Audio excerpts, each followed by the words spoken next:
Welcome everyone, Costin here with a discussion about some of the best designed races in Total War Warhammer 3 Immortal Empires, at least until the cast dwarves come out and probably blow out everyone out of the water, but we'll see how they end up being. Now, here's the thing about the best designed races. It's not about the most powerful races, it's about races that ultimately, when you play them, you end up having a very good experience, even on Legendary very hard. What I mean by that are not races that are really powerful. For instance, the Wood Elves and the Warriors of Chaos are two of the best races in the game at the moment. But that's because they can just trample over their enemies in dirt and they don't really face any danger in their campaigns, either because they're trees or because their Dark Fortresses are pretty much impregnable, especially the Dark Fortresses. The Vampire Counts are also not necessarily a great choice because although they have a lot of power, they also have to the way that is handled in their campaigns, it's concentrated in their lords and heroes, and their army isn't necessarily all that great, though they do have a good economy.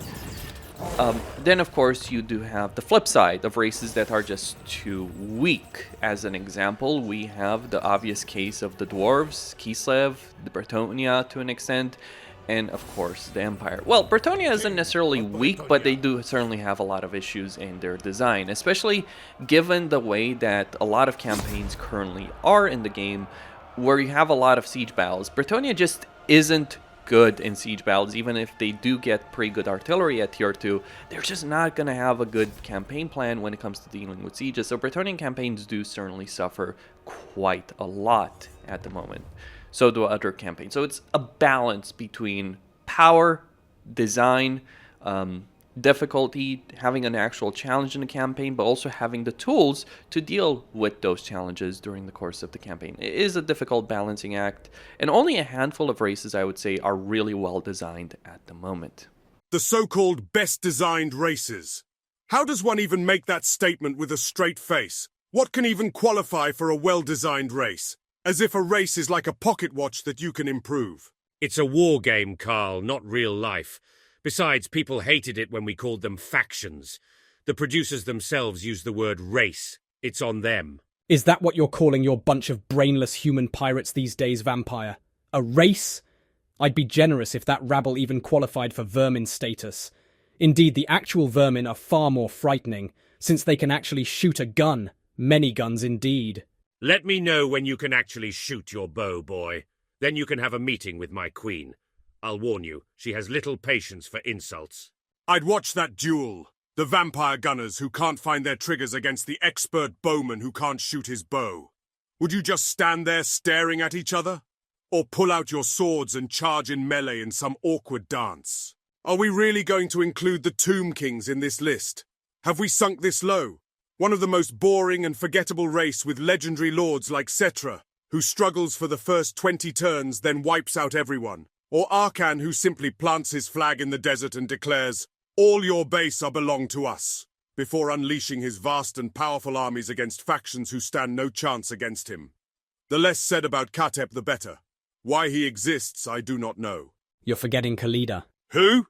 To begin with, we start with the Tomb Kings. Now, I was a bit skeptical of putting the Tomb Kings on this list, but in the poll I did leave an option for people to name whatever other race they wanted to. And the one that came up again and again was the Tomb Kings. Now, I do think one needs to divorce the campaigns that the legendary lords of a particular race have to the actual racial mechanics.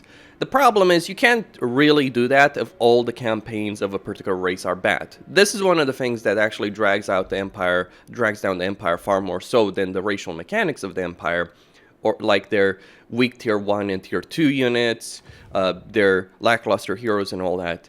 It's the fact that every single Imperial campaign from Volkmar to Balthazar Gelt to Karl Franz to Marcus Wolfhard have significant issues. Marcus Wolfhard does have a lot of power with Hellstorm rocket batteries and artillery very quickly, great swords, huntsmen, all that, but still, really badly designed campaigns. The Empire, however, is not so horrible. It's just like the Imperial Authority, Volkmar's starting position in overall campaign situation, especially with the Books of Nagash, and of course Marcus Wolfhard with his hostility. Now for the Tomb Kings, they're very, very close in terms of the Empire to that. See, Cetra's campaign can be described as following.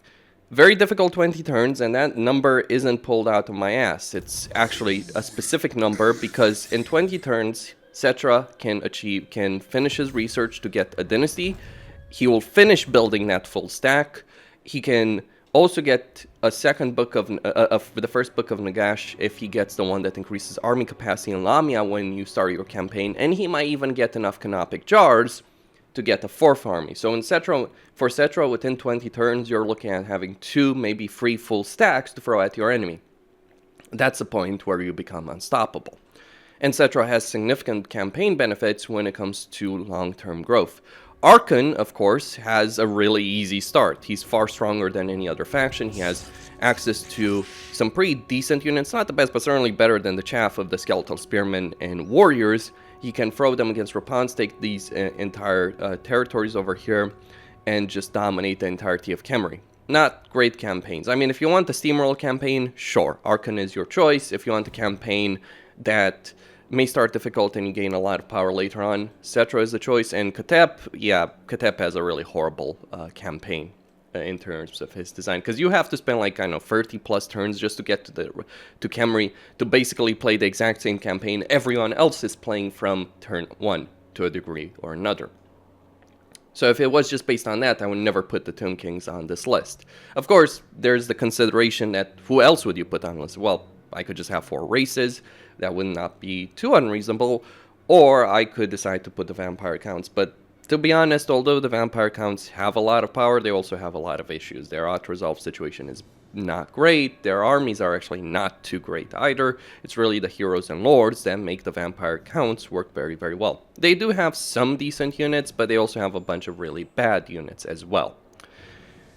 But for the Tomb Kings, we're left with Khalida. And I think Khalida's campaign is what saves the Tomb Kings from just being completely horrible as a race, because she actually has a decent campaign. She only has 1 army, but she starts in this crater over here, the crater of the Walking Dead. She has power, but she also has limitations, because she does have Creek to the north, Fork to the west, and she, by the way, needs to wipe out Fork in order to get one of the Books of Nagash. Enjoy dealing with that particular situation, by the way, of fighting Fork Ironbrow with just 1 army. You probably need to wait until you get 2 armies to be able to defeat him in battle, because this guy has a lot of power. Or you could try and rush him and defeat him before he gains too many levels. But either way, dealing with Fork can be complicated, and then of course moving into the desert. So Khalida does have a better starting position than Cetra, far better starting position than Cetra, even though both of them start only with 1 army. She does get the control benefit, an ammunition benefit, the research benefit, the diplomatic relations benefit, but it's not the same benefit of growth and construction time that Cetra has. So her campaign is going to be slower by design, though she has a safe position, and she can really make a campaign work. I'd probably say this may end up being the most enjoyable and well-balanced campaign for the Tomb Kings. Now, let's talk a bit about the Tomb Kings. They are a race that doesn't require you to pay money for unit recruitment. Their economy, they don't have the background income, however. That's, or they just have the building income. So, as the Tomb Kings, your armies are disposable. Your lords are also disposable because they won't die. Your heroes, however, do need to get enough levels to get immortal. So the only thing you might lose, if you lose an entire army outside of like some powerful campaign starting units, which you can obviously unlock later on, but the only thing you might lose as the Tomb Kings when you're losing your army are the heroes. That's the only permanent loss. And of course the unit experience. But outside of that, you're not going to lose the money. You're not going to feel, oh, I just spent a lot of money to recruit that army, and I'm going to have to spend it again. That's not the case in the Tomb Kings. They do have a decently powerful roster, especially Ushapti, Tomb Guard are pretty good as units, and of course the tier 4, tier 5 monstrous units are pretty powerful as well. They have power, but they do have limitations. Now, they do have some issues. The way you gain canopic jars being fairly limited, you can only gain 30 for each battle, and you can't increase it. And of course, you can also gain it through certain skills on lords and heroes, but is going to be an annoying factor to try and gain more canopic jars during the course of your campaign. So that's one of the issues. And another issue, of course, is that they can feel way too powerful in the very late game. And of course, and the problem is, like, a lot of the campaigns are difficult early game, and that's kind of the issue where, that's Cetra's issue, that his early game is very difficult, his mid-late game is really easy. Because once you start getting those armies, even if you're just filling them with skeletons, but especially if you start filling them with Tomb Guards and Hekara Warriors, you're just gonna annihilate everyone. As Khalida, you just don't have that kind of power that Cetra has. I mean, you can get as many armies as Cetra, absolutely, but you won't be able to get them as quickly as Cetra. You won't be able to get as many good units as quickly as Cetra because you don't have the construction time benefit that he does have. So I think that's what makes this campaign decent, and I think the race itself can really shine in this campaign, not just feeling like ridiculously overpowered or really horrible as an early game campaign, or whatever Katep has at his disposal. You do have some decent mechanics though, with decent heroes, decent rights, a really powerful artillery piece over here, though limited how many you can get during the course of the campaign, because you do need to wait 15 turns in order to get another casket of souls.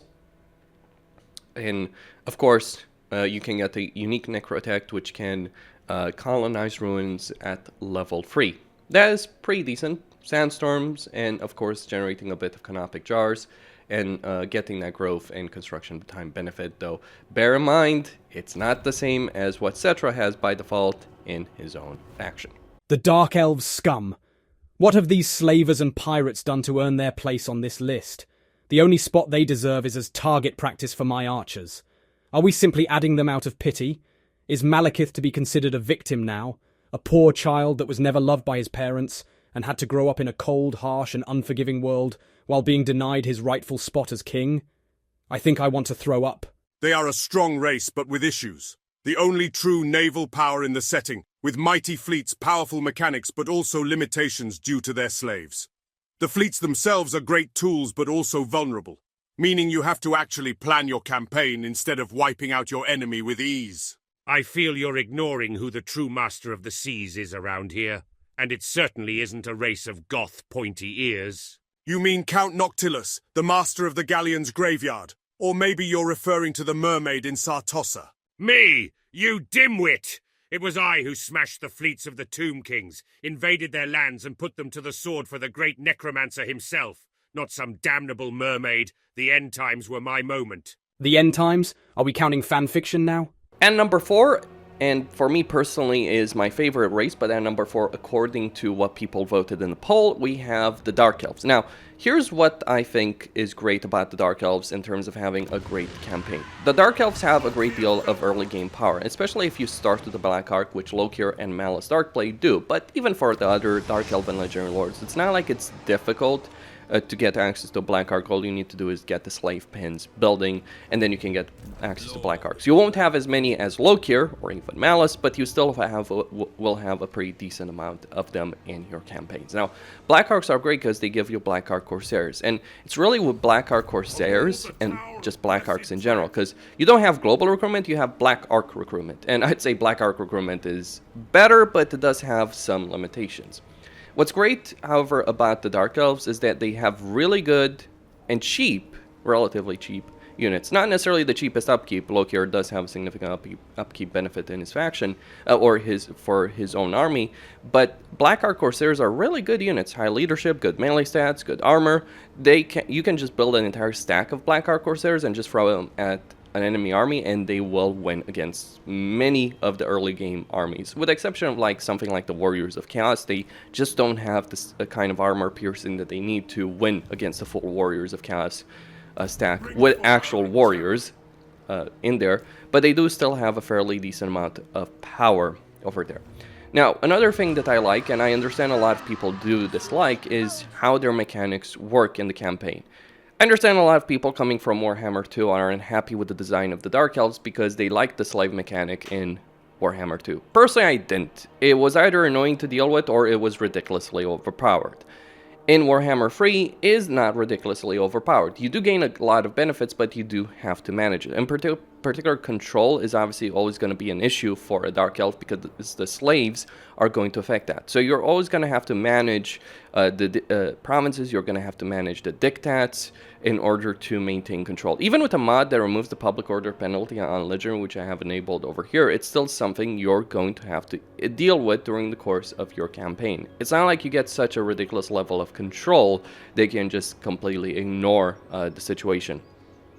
So you're going to have issues when it comes to control, and you're going to have limitations on your campaign because of that. On top of that, the Black Arcs, while amazing, because they not only offer you unit recruitment, they're basically a mobile ogre camp. So they have a major upkeep benefit, they can recruit every unit and every hero in the Dark Elven roster, and they can give you significant benefits in terms of post-battle loot, replenishment, all that kind of stuff within the area of influence. So great benefit over there, and really works for the Dark Elves because they are pirates. They are naval aggressors. That's how their faction works.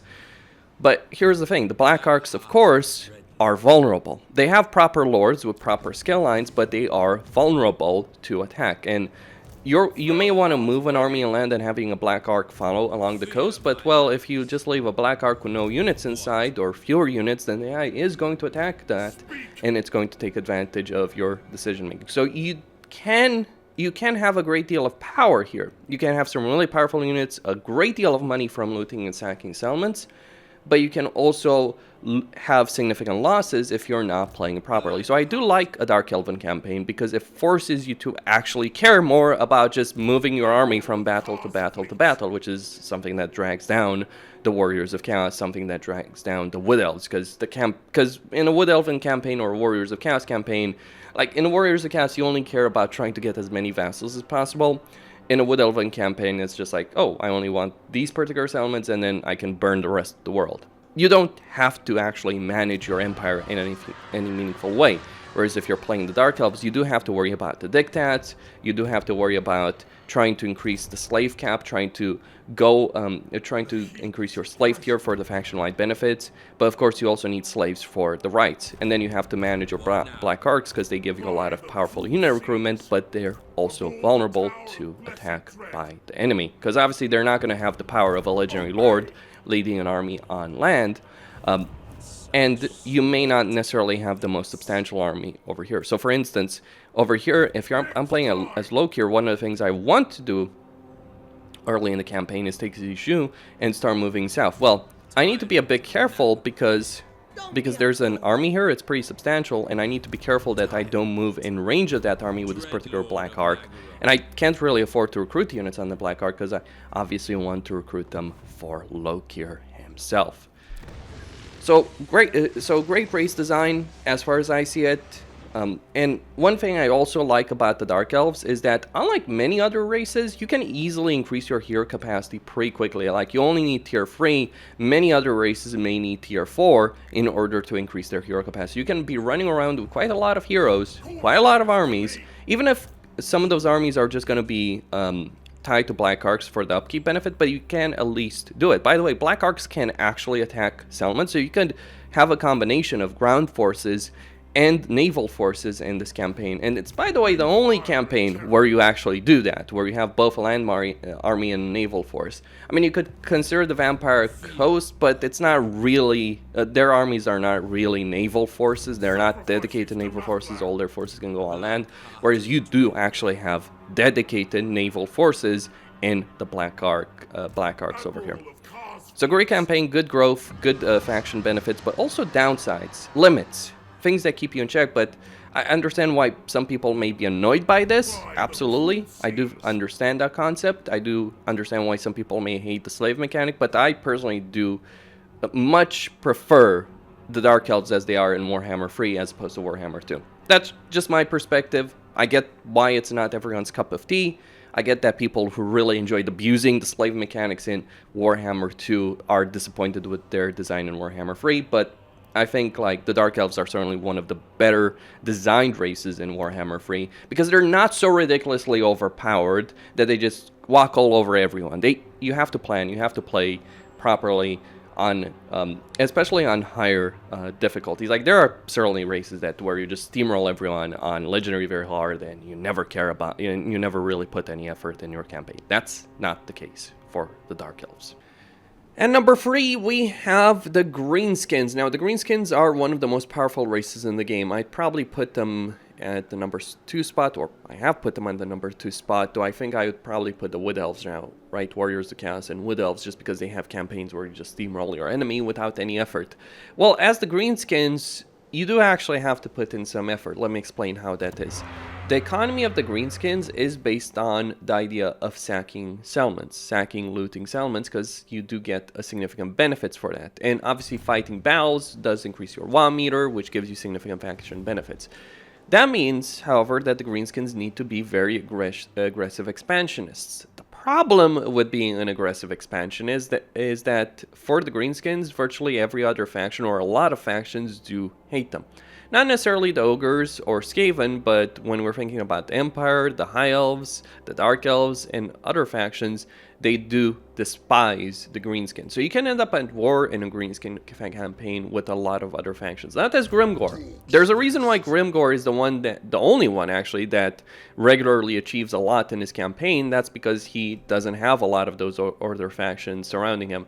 Though I think that is going to change very, very soon, within the next couple of weeks. It will be interesting to see how Grimgor's campaign is going to play out against the Chaos Dwarves, because the Chaos Dwarves are going to utterly despise him. It comes down to some of the things he's done in the lore. So it's going to be interesting to see how that dynamic is going to change, because I think Grimgor's great Greenskin Empire is going to start crashing down. And if you take out Grimgor's campaign potential and you actually have to you force him to fight for it, then suddenly all the Greenskins do end up having more limited potential. When I play campaigns on Legendary very hard, and I only play campaigns on Legendary, I always see the Greenskin struggle to achieve much. Like, Skarsnik can achieve something if he does manage to wipe out Forgrim, but that's a bit of an iffy proposition at best. And even if he does manage to do that, there's the Angry Slayer Dwarf who's going to come down from the north to attack him. There's also Clan Rictus over there to potentially deal with. So, obviously, certain issues. I mean, it's pretty telling that in virtually every campaign I've played on Legendary, Azak has gotten wiped out. Now, you have a lot of campaign potential, you have a lot of campaign power, but because you're so hated by so many factions, that can certainly start the snowball effect, because you get some factions declaring war on you, they can get more factions declaring war on you, and suddenly you're fighting half the world at once. You can win that, but damn, it can be a fight, a real fight. Like, take for instance Grom. I think Grom is the strongest of the Legendary Lords of the Greenskins. Significant faction benefits, his Cauldron effect is ridiculous. He buffs his range units through the roof, he buffs his trolls through the roof, he buffs his melee units, he buffs his economy. But even then, a Grom campaign, despite all his power, it isn't a cakewalk. It isn't easy necessarily to fight literally everyone, including the entirety of Ulthuan and the entirety of Athaloran, the Empire, and Bretonnia, at the same time. You can win, absolutely you can win, but damn, it is an interesting campaign. And I think that's really the thing about the Greenskins that can make them a lot of fun to play and make them well designed, despite the fact that they have such a ridiculous power. Because you are going to be fighting a lot of factions, and you're actually going to put that power to use, as opposed to a situation like the Warriors of Chaos, where you're so far ahead of the competition that even if 100 factions declare war on you, they're not going to take your Dark Fortresses. That's the difference here. I think the Dark Fortress system, for all the benefits it has, and how fitting it is for the Warriors of Chaos, kind of let them down in their campaigns. I think it would have been a bit more interesting if they actually did take and hold territory properly, or had some different mechanics. But either way, the Greenskins have power, but they're going to also have to work to use that power in order to win their campaigns. That's where I stand on it. Great units though, really powerful goblin units. I would say if there's any disappointment with the Greenskins, it's how the orc units, like orc archers, orc boys, and every other unit, like boars and anything like that, until you get into the black orcs, all of them are good. But the problem is, they're good, but it's like you just get so much more power from going with goblin archers and nasty skulkers in a campaign. It's not even funny. So you're not really using orc units. But that said, you do have the powerful trolls, you do have shamans, you do have giant river troll hags for regeneration. You do have some pretty good hero choices, and then of course you have the mediocre one, the goblin big boss. I believe one goblin big boss was the goblin that got eliminated in that Chaos Dwarf trailer that came out recently. It's interesting because the goblin units are the best units in your campaign, but the goblin heroes are not so great when it comes to it. Anyway, good race. Can have really fun campaigns. Can have steamroller campaigns as well. You have that potential. Depends which legendary lord you're picking. I'd probably recommend maybe Wurzag actually in a lot of ways, because he doesn't necessarily have that much power, and he can have a tricky campaign situation. I don't think Wurzag is great. He can have a unique army, but it's just his army. Outside of that, he's actually pretty generic as a Greenskin legendary lord. I think that campaign could be interesting. Maybe even Skarsnik, because he's kind of pathetic, but still, he does have to work for his victories, at the very least. We have the High Elves. Yes, the High Elves are one of the strongest races in the game, but they're not strong by default. They're not strong in the early game. In fact, quite the opposite. They're at their weakest in the early game. Yes, their Spearmen and Elven Archer meta does work pretty well, but they do have some issues in siege battles because of it, because the Spearmen are not going to be able to take the streets of an enemy settlement. And yeah, Archers can kill units from range, but they can also struggle depending on the towers you're dealing with. And by the way, those kind of towers in Wolf 1 are a bit of an annoyance. Elven settlements are a bit ridiculous because they have some of the best defenses in the game, as well as having a really powerful ranged army behind that. So a bit ridiculous when it comes to dealing with that. But still, the Elves do start out actually pretty weak in every aspect. That's because in order to gain the significant power that lies for the High Elves, you do need to get a lot of trading partners. So you need to actually meet those trading partners in the first place. You need to build up those diplomatic relationships. The Elves are actually one of the factions that depends the most on diplomacy in order to achieve success in their campaigns. This is one of the main problems with Emmerich, because he doesn't have any diplomatic partners, at least in his early game. And yes, he can meet Wolf 1 and make those deals work, but it's still a pretty rough situation at the start over there. But still, the Elves are a faction, unlike the Dark Elves. Like, they're the polar opposite of Dark Elves, whereas Dark Elves can get really powerful armies very quickly and hero capacity very quickly. The High Elves are more about slowly building up an empire. There's a lot more power for the High Elves as you build up, but you can only increase hero capacity at tier 4 for the most part. Some exceptions do exist. Specifically, Alariel has the ability of increasing hero capacity for handmaidens at tier 3, but that's about it. And the thing is, all your lords and heroes, unless you want them to have negative traits, which you don't want to, you're going to have to spend influence, which is a limited campaign resource. So you either have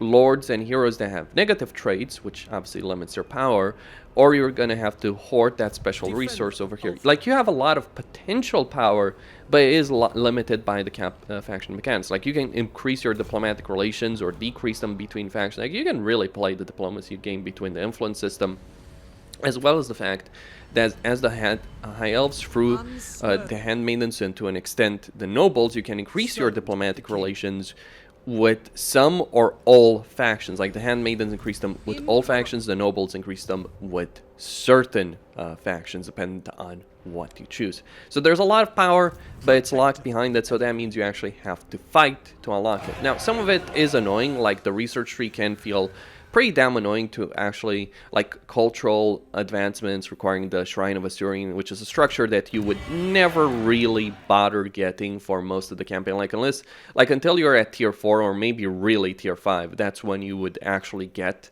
the Shrine of Asturion, and you wouldn't get it like at tier 3. There's no value whatsoever in getting it at tier 3, with the exception of just unlocking the research. So a lot of their powerful research, and it is pretty powerful, like campaign movement range, diplomatic relations with all factions, all this kind of stuff is locked away. I would say what's annoying is like the military advancement stuff, but to be fair, you would want to get some of those structures regardless. Like the archive, you would obviously want to get it. The Grand Repository and the Ifilmar Smith at tier 4, probably less so. It is a bit annoying with some of this research to try and unlock it. In fact, I've played entire High Elven campaigns where I didn't unlock a lot of this research. And it does work surprisingly well, but there are obviously limitations for the High Elves that you're going to have to work around, which is going to limit your power. Now, sure, Ulfuan, if you're starting in Ulfuan, Asterion, or Alariel, or even Elfarion, you have a significant amount of campaign power. But it's not necessarily a free ride past that, because you have Morathi, you have the Tide of the Dark Elves, and then, of course, you have the Warriors of Chaos, the Norska, all of that kind of stuff to deal with during the course of your campaigns. Or you could play a campaign as Teclis, who has to deal with Kairos Fate, Weaver, or as Emmerich, who, well, has to deal with everything that the Darklands involve.